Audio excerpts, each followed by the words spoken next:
Hello everyone, আশা করি সবাই খুব ভালো আছো। আমার নতুন একটা ভিডিওতে সবাইকে অনেক অনেক ওয়েলকাম। সকালে উঠেই দেখলে বাবু কিন্তু বেশ পড়াশুনো করছে মনোযোগ সহকারে। কিছু কিছু দিন ওর এমন হয় যে ও নিজে থেকেই বই নিয়ে আসে, বলে পাপা আমি পড়তে বসবো।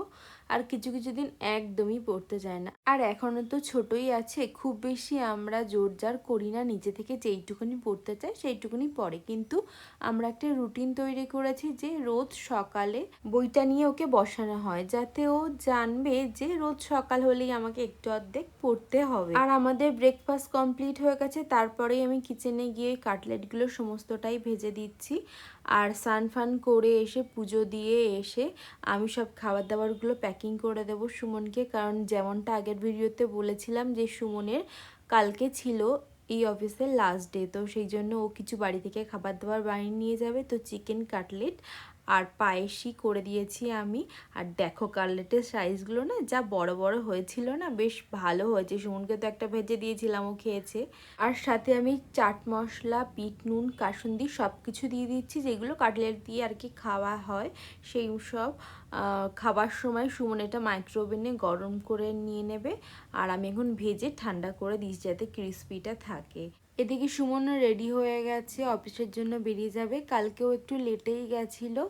আর আমার এখনও পর্যন্ত জানো তো দুপুরে রান্নাবান্না কিছুই হয়নি। সকাল থেকে এইসব করতেই আমার সমস্ত সময় কেটে গেছে।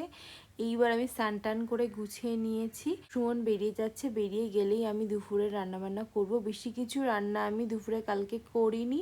আর বাবু আর আমার খাওয়ার মতোই দুপুরবেলা করেছিলাম। আর রাত্রিবেলা ভেবেছি একটু রুটির সাথে যা হোক কিছু একটা তরকারি করে নেব। আর আমি সুমনকে বলে দিয়েছিলাম তোমাদের অফিসে যদি কেক টেক কাটা হয় তাহলে কিন্তু অবশ্যই আমার জন্য একটু ভিডিও নিও, আমি ব্লগে শেয়ার করব।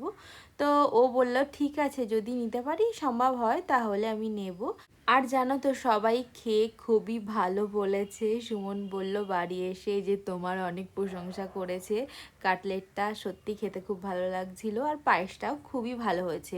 আসলে না আমি পায়েসটা এইভাবেই করে দিয়েছিলাম যে এখানকার লোক গুড়ের পায়েস তো কোনোদিন হয়তো খায়নি, মিষ্টি এখানকার লোক তেমন একটা খায় না, আর খেলেও ওই সন্দেশ কালাকাঁদ এইসবই মিষ্টি।